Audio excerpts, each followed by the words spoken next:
Sosial Xidmətlər Agentliyi tərəfindən daha 67 nəfər xəstəliklərinə uyğun sanatoriya kurort mərkəzlərinə göndərilib. Onlar şəhid ailəsi üzvləri və əlilliyi müəyyən edilmiş şəxslərdir. Əlilliyi olan uşaqlar valideynlərindən birinin müşayiəti ilə yola salındılar və onlar xəstəliklərinə uyğun olaraq həmin sanatoriya mərkəzində müalicə bərpa kursu keçəcəklər. Ümumilikdə Sosial Xidmətlər Agentliyi tərəfindən postmüharibə dövründə 14 minə yaxın bu kateqoriyadan olan imtiyazlı vətəndaşımız putyovka ilə sanatoriya kurort yollayışı ilə təmin olunaraq belə deyək, sanatoriya kurort mərkəzlərinə yola salınıblar. Onlardan təxminən 1200 nəfərə yaxını şəhidlərimizin ailə üzvləridir. İlk dəfədir gedirəm. Düzü mən 33 ildə əl arabasında olmağına baxmayaraq bloklardan, sadəcə bloklara görə gedirəm.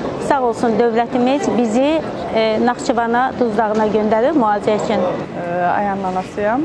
İlk dəfədir müraciət elədim və göndərdilər Naxçıvana, Duz dağı. Uşağımızın bronkiti var, allergiyalı bronkitdir. Müraciət elədim.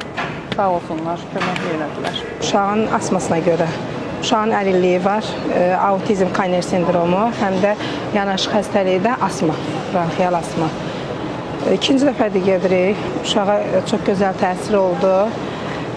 Yüngülləşməyinə xeyri oldu. İkinci dəfədir inşallah buradan da yəqin ki, yaxşı təəssüratla qayıdarıq. Yollayışla təmin olunanlar Duzdağ Estate sanatoriyasında bərpa müalicə kursu keçəcəklər.